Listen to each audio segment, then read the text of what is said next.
हाँ, तो आज हम लोग जानेंगे एक्यूरेसी प्रिसिशन के बारे में। ठीक है। तो देखिए, सबसे पहले तो हम लोग देखते हैं मापन में त्रुटियां क्या क्या होती हैं। ठीक। तो मापन में त्रुटियों का मतलब क्या होता है कि मान लीजिए कि आप जो है भौतिक विज्ञान के प्रयोगशाला में या रसायन विज्ञान के प्रयोगशाला में कोई प्रयोग कर रहे हैं। ठीक है। तो प्रयोग करते समय जो आप लोग यंत्र यूज करते हैं, तो उस यंत्र में कभी कताब कुछ गड़बड़ी हो सकती है।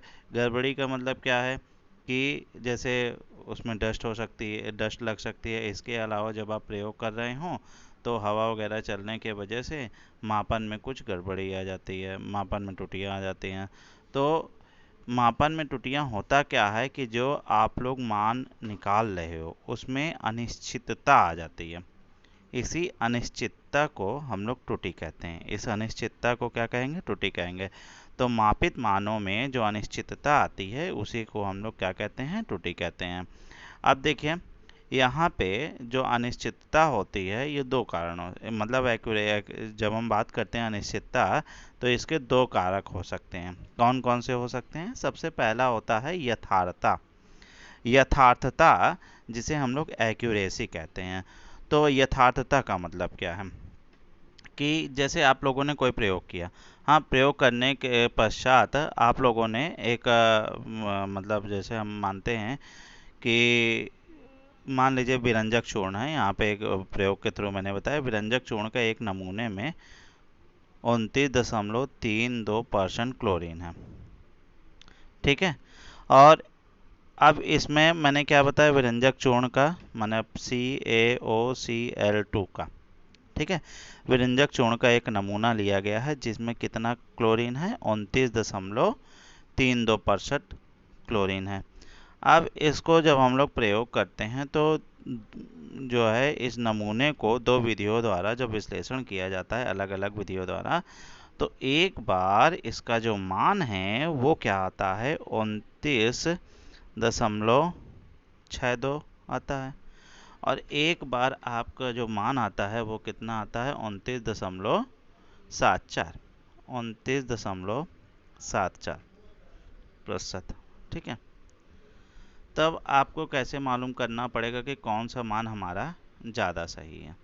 ठीक है। तो इसके लिए आप लोगों को करना क्या है कि जो आपका जो औसत मान है जो आप लोगों ने निकाला है, जो आप लोगों ने औसत मान निकाला है, इस औसत मान से प्रारंभिक वाला मान घटा दें। ठीक है। मतलब 29.62 से मैंने 29.32 घटा दिया। इसी तरीके से 29.74 में से हमने किसको सेपरेट कर देना है? 29.32 को सेपरेट कर दिया। अच्छा, जब घटा देते हैं तो हमारे पास दो मान आता है, एक 0.30 और एक 0.42% आता है। अब हमको ये देखना है कि इसमें दोनों में कौन सा मान हमारे वास्तविक मान के ज़्यादा निकट है। तो आप लोग देखोगे कौन सा मान ज़्यादा निकट है? 0.30 के 0.42। 0.30 ज़्यादा निकट है। तो इसका मतलब हम लोग कह सकते हैं कि प्रथम विधि हमारी अधिक यथार्थ है। ठीक है। तो यथार्थता का मतलब समझ में आया? यथार्थता को हम लोग बता क्या सकते हैं कि किसी प्रयोग के औसत प्रायोगिक मान, जो अभी हम लोगों ने बताया था, और वास्तविक मान के मध्य के अंतर को हम लोग यथार्थता कहते हैं। मतलब हमारी यथार्थता तभी अधिक सही होगी, स्पष्ट है कि प्रायोगिक मान एवं वास्तविक मान के मध्य अंतर जितना कम होगा, वह मान उतना ही अधिक यथार्थ होगा। माने हम लोग देख रहे हैं प्रायोगिक मान और औसत मान में जो आप लोगों ने देखा जिसका अंतर सबसे कम है वही हमारा ज़्यादा यथार्थ है। क्लियर हो गया इतना? अब परिशुद्धता क्या होती है? अब ध्यान से देखिएगा। परिशुद्धता, परिशुद्धता का मतलब क्या है कि जैसे आप लोगों ने प्रयोग किया। अब देखिए कैसे समझिए। जो है इसमें हम लोग एक वेरिएबल लेते हैं। वेरिएबल का मतलब कोई संख्या लेते हैं। जैसे बोला गया है कि n/20 सांद्रता। n/20 क्या कह रहा है? नॉर्मलिटी, जो नॉर्मलता है उस विलयन की कितनी है? 20 है। ठीक है। N/20 सांद्रता का फेरस अमोनियम सल्फेट का 250 ml का मानक विलयन बनाना है। कितना?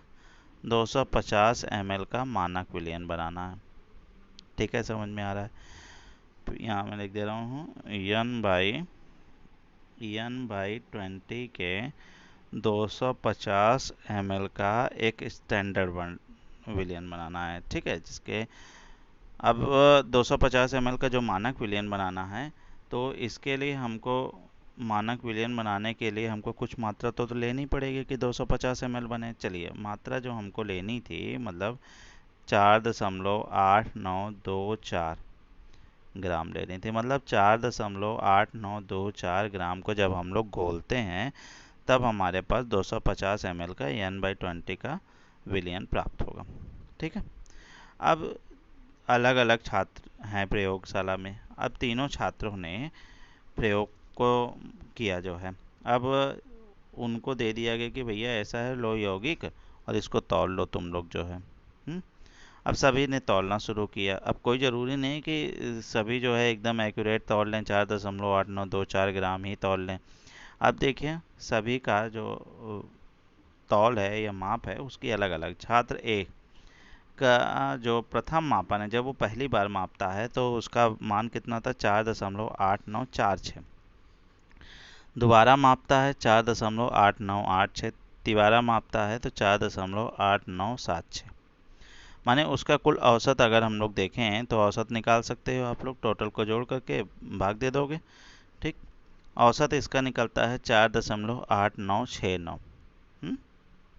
चलिए, छात्र बी भी इसी तरीके से अलग अलग वैल्यू आ रही है। 4.8964, 4.8962, 4.8968 और फिर यहाँ पे भी। छात्र सी का भी आप लोग माप यहाँ से देख सकते हो। तो अब प्रिसिशन का मतलब क्या है? प्रिसिशन या परिशुद्धता का मतलब ये है कि जब हम लोग प्रायोगिक जो हमारा प्रायोगिक जो हम लोगों ने प्रयोग किया है, प्रायोगिक मान को कई बार दोहराते हैं। कितनी बार? कई बार दोहराते हैं। जब हम लोग अपने प्रायोगिक मान को कई बार दोहराते हैं तो उनमें जो समानता होती है, जो अब निकटता होती है, वो उतना परिशुद्ध होगा।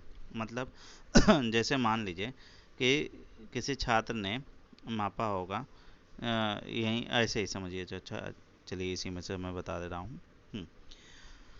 अब आप ये देखें कि इसमें किस में निकटता पाई जाती है। 4.8946। दोबारा वाली माप कितनी आ रही? 4.8986, 4.8986।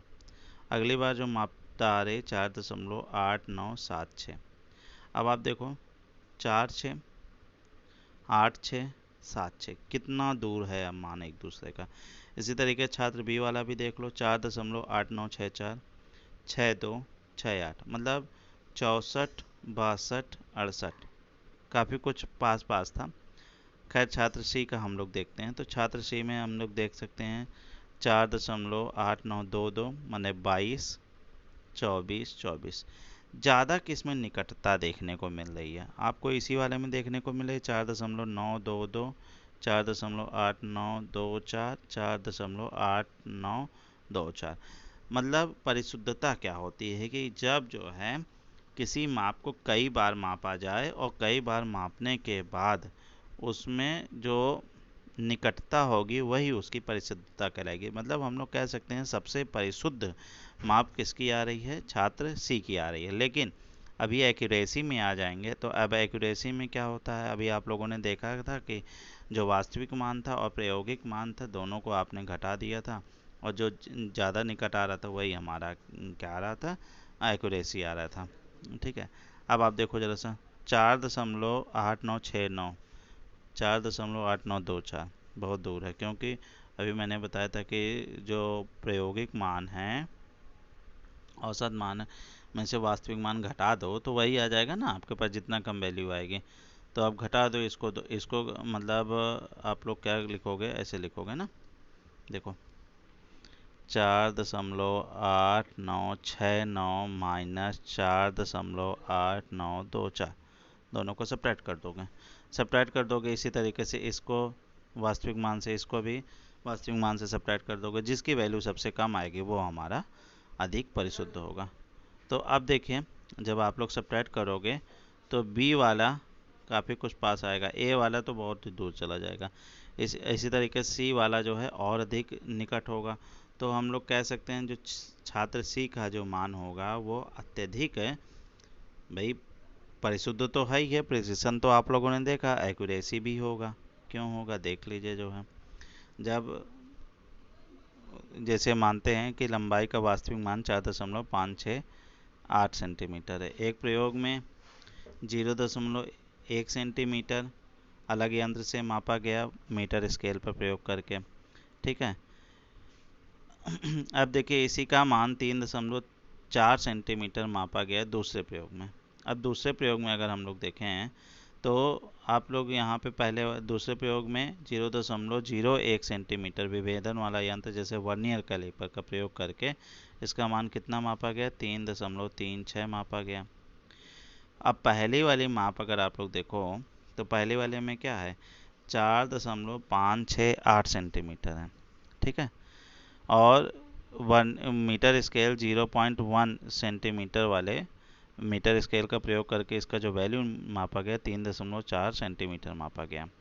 दूसरा वाला प्रयोग होता है, दूसरे वाले प्रयोग में अगर हम लोग देखें तो जो है 0 इस बार जो है 001 सेंटीमीटर वाले विभेदन का प्रयोग करके इसकी जो मापी जा रही है वो कितनी आ रही है, 3.36 सेंटीमीटर आ रही है।